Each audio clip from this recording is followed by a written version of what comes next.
Pesona si Gadis Desa, episode 54 dengan judul Tamu Bulanan.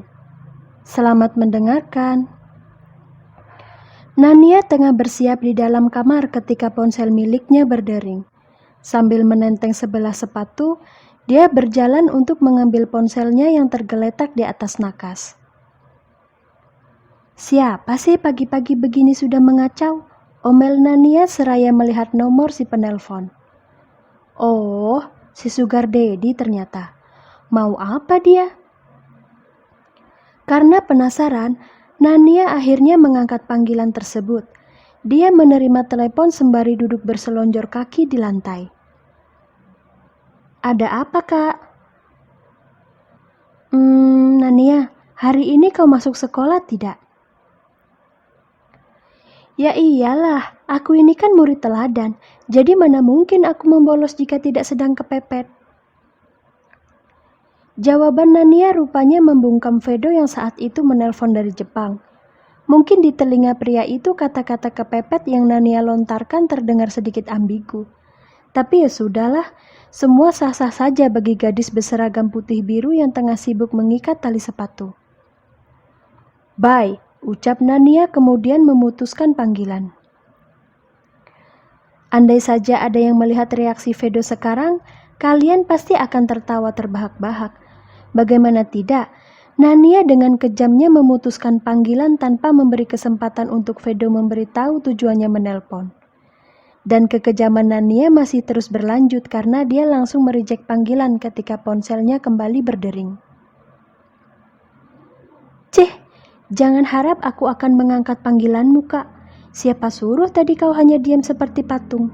Menghabiskan pulsaku saja, gerutu Nania sembari berjalan keluar dari dalam kamar. Nania sungguh sangat seenaknya dengan apa yang dia katakan. Padahal jelas-jelas Vedo lah yang menelpon. Tapi entah bagaimana caranya dia yang merasa dirugikan.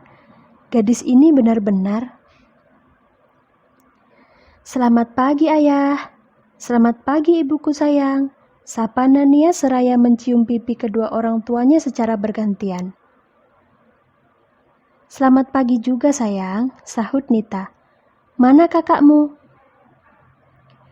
Nania menoleh ke kanan dan ke kiri saat sang ibu menanyakan keberadaan kakaknya. Barulah dia ingat kalau sejak tadi dia sama sekali belum bertemu dengan kakaknya itu. Aku kira Kak Luri sudah ada di ruang makan, Bu. Mungkin sekarang dia masih ada di dalam kamar. Luyan dan Nita saling melempar pandangan. Tidak biasanya Luri terlambat datang untuk sarapan. Ini aneh, mengingat kebiasaan gadis itu yang akan selalu datang pertama kali untuk menyusun makanan di atas meja. Nia, kakakmu baik-baik saja kan? Tanya Nita sedikit cemas. Seharusnya sih baik-baik saja, Bu. Kalau tidak aku pergi ke kamar Kak Luri dulu ya untuk mencari tahu apa yang sedang dia lakukan. Jawab Nania kemudian bergegas pergi ke kamar kakaknya. Khawatir terjadi sesuatu, Nita pun meminta izin pada suaminya untuk pergi menyusul Nania. Perasaannya mendadak terasa tidak enak. Luri tak pernah bersikap seperti ini sebelumnya karena gadis itu sangat disiplin soal waktu. Nania yang saat itu sampai lebih dulu langsung menerobos masuk ke dalam kamar kakaknya yang kebetulan tidak dikunci. Kening Nania langsung mengerut saat mendapati sang kakak yang masih berbaring di ranjang. Kak Luri, kakak kenapa? Tanya Nania cemas. Tumben sekali kakak belum bersiap. Mau bolos sekolah ya? Mungkin bagi sebagian wanita ada kalanya mengalami kesakitan ketika masa periode bulanan datang. Dan hal inilah yang tengah dirasakan oleh Luri. Perutnya begitu sakit hingga membuatnya tidak bisa bangun dari tempat tidur. Kak, kenapa diam saja? Kakak belum mati kan? Nania, kau ini bicara apa? Tegur Nita yang baru saja masuk ke dalam kamar. Mendapat teguran seperti itu dari sang ibu membuat Nania meringis pelan. Dia kemudian duduk di tepi ranjang sambil memperhatikan wajah kakaknya yang terlihat begitu pucat. "Bu, wajah Kak Luri seperti vampir. Fix, dia sakit," celetuk Nania dengan raut wajah yang begitu serius. Sudah, kau minggir saja, biar ibu yang memeriksa kakakmu," omel Nita sambil menggelengkan kepala melihat kelakuan usil anak bungsunya. Nania patuh. Dia langsung bergeser ke samping memberi ruang untuk ibunya memeriksa sang kakak. Sebenarnya Nania juga sangat khawatir. Tapi mau bagaimana lagi? Mulutnya sulit untuk dikontrol. Alhasil, ia keluarlah beberapa kata yang sedikit tidak manusiawi. "Luri, kau baik-baik saja, Nak?" tanya Nita cemas sambil meraba wajah putrinya yang terasa begitu dingin. "Aku tidak apa-apa, Bu. Hanya sedikit sakit perut karena tamu bulananku sedang datang," jawab Luri pelan. "Apa mau pergi ke dokter?" Luri menggeleng. Dia lalu melihat ke arah Nania yang tengah menatapnya. "Nia, tolong katakan pada wali kelas kakak ya kalau kakak tidak bisa masuk sekolah hari ini." "Beres, Kak," sahut Nania cepat. Setelah itu Nania melihat ke arah jam di tangannya. Dia memaki kaget karena waktu untuk sarapan sudah terlewat.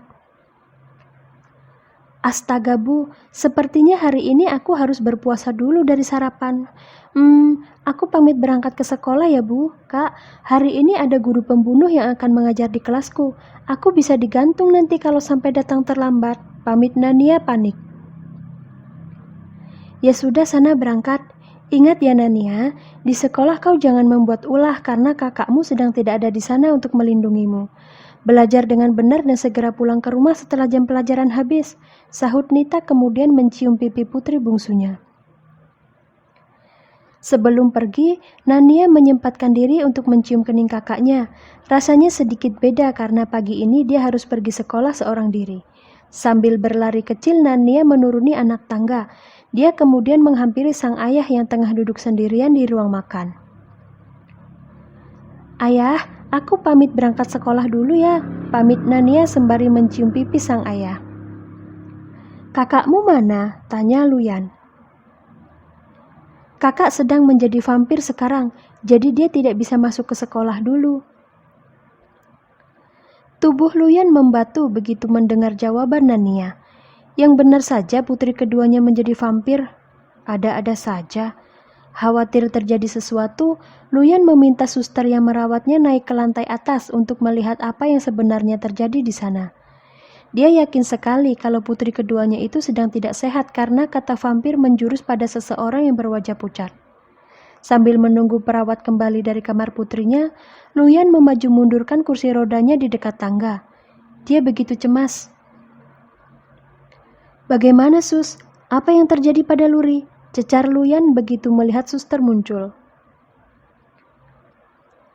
"Hanya sakit perut biasa karena tamu bulanan, Tuan, dan Nyonya Nita meminta Anda untuk segera sarapan karena beliau ingin merawat Nona Luri terlebih dahulu." "Oh, ya sudah. Kalau begitu tolong bantu aku mengambil makanan, Sus." "Baik, Tuan." Jika di rumah semua orang sedang cemas memikirkan Luri yang sakit perut, di dalam mobil Nania pun terlihat gelisah. Dia terus saja mengomeli supirnya karena tak kunjung sampai di sekolah. "Sebentar lagi kita sampai, Non," ucap sang sopir sambil menahan tawa. "Tapi ini sudah sangat lama, Pak. Bagaimana nanti jika aku terlambat? Guru pembunuh itu pasti akan langsung menghukumku. Tolong segeralah sampai, Pak Supir. Aku mohon," ucap Nania memelas. Tak lama kemudian mobil akhirnya sampai di depan pintu gerbang sekolah. Setelah berpamitan pada si sopir, Nania pun buru-buru masuk ke sekolah. Namun langkahnya dihentikan oleh Galang dan Jovan yang ternyata sudah sejak tadi menunggu di dekat pos jaga. "Nania, kenapa kau berangkat sendirian?" "Di mana Luri?" tanya Galang sambil melihat ke arah mobil yang tadi membawa Nania. "Kau tidak meninggalkan kakakmu di pinggir jalan kan?" tuduh Jovan curiga. Kesal dituduh macam-macam, Nania dengan marah menendang kaki Jovan. Dia lalu memicingkan mata ke arah Galang karena ingin menertawai Jovan yang sedang kesakitan. Nania, kau ini brutal sekali sih. Bisa tidak jangan bertingkah barbar, ah? Omel Jovan sambil memegangi kakinya. Tendangan Nania sangat sakit, tenaganya sangat kuat ternyata. Mau tidak kutunjukkan sesuatu yang lebih brutal lagi, Kak? Sahut Nania kemudian menyingsingkan lengan bajunya ke atas. Jovan langsung mundur ke belakang.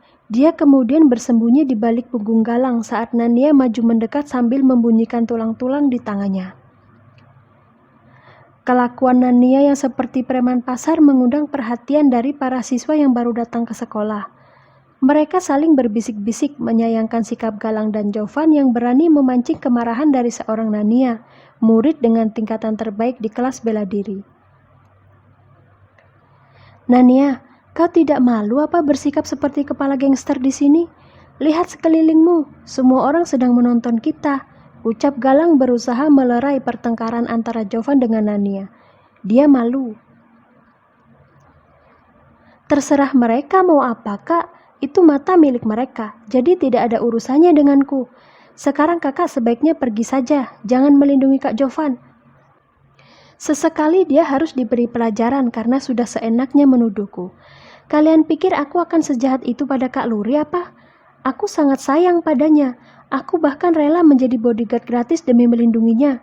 Jadi mana mungkin aku meninggalkannya di pinggir jalan? Aku tidak terima pokoknya. Amuk Nania. Galang menyadari ada yang aneh dengan reaksi Nania. Tidak biasanya Nania bersikap emosional begini. Sepertinya ada yang tidak beres. Nania, Luri baik-baik saja kan? Tanya Galang ingin tahu. Tidak, sekarang kakakku sedang bermutasi menjadi vampir setelah diserang oleh tamu bulanan. Itulah kenapa Kak Luri tidak masuk ke sekolah. Bukan karena aku yang membuangnya di pinggir jalan. Dasar tukang tuduh. Wajah Galang dan Jovan langsung memerah begitu mendengar jawaban Nania. Mereka kemudian saling memandang, tidak tahu harus bicara apa lagi. Terlalu memalukan bagi mereka mendengar kata tamu bulanan. Apa sebegitu parah sampai harus bermutasi menjadi vampir? Tanya Jovan yang sudah lebih dulu menguasai diri. Iyalah, wajahnya sangat pucat dan dingin. Mirip pemain Edward Cullen di serial Twilight, jawab Nania serius. Edward Cullen itu laki-laki, apa tidak sebaiknya disamakan dengan Bella Cullen saja Nania? Ledek Galang. Memangnya Bella Cullen itu vampir ya Kak? Tapi seingatku dia itu manusia seperti kita, bukan predator penghisap darah. Ya, Nania memang tengah menggilai serial Twilight di mana menceritakan tentang manusia yang jatuh cinta pada seorang vampir. Akan tetapi Nania masih belum menyelesaikan semua seri yang ada di film tersebut. Itulah kenapa sekarang dia sedikit bingung saat Galang menyebutkan tentang Bella Cullen, si pemeran utama wanita dalam film tersebut. Bagaimana kalau nanti malam kita menonton film itu bersama-sama? Sekalian aku ingin menjenguk kakakmu nanti, ucap Galang dengan niat terselubung. Oh, boleh. Nanti malam kakak datang saja ke rumah. Kalau begitu aku masuk kelas dulu ya kak. Pamit Nania kemudian langsung melesat pergi meninggalkan Galang dan Jovan. Sambil menyeringai puas, Galang mengangkat dua jarinya ke depan wajah Jovan. Tanpa disadari oleh Nania, Galang baru saja memenangkan 1 poin lagi untuk dia mendapat kesempatan mendekati Luri. 2-1 Jo, aku unggul 1 poin darimu, ucap Galang penuh senyum kemerdekaan. Cih, perjalanan masih jauh Lang, jangan sombong dulu, sahut Jovan sedikit kesal. Halah, akui saja kekalahanmu Jo, tidak perlu malu. Sialan kau, selama janur kuning belum melengkung, maka sampai waktu itu aku masih mempunyai kesempatan untuk memenangkan persaingan ini. Lihat saja, poinmu itu pasti akan langsung kukejar, tunggulah. Setelah itu Galang dan Jovan pun melangkah masuk ke kelas masing-masing. Keduanya tidak ada yang mau mengalah untuk mendekati si gadis desa itu. Andai saja mereka tahu kalau Luri telah menempatkan hati pada mantan seorang Casanova, mereka pasti akan mengalami yang namanya patah hati. Tapi ya sudahlah, belum waktunya untuk mereka mengetahui hal ini. Biarlah waktu yang akan menguak semuanya.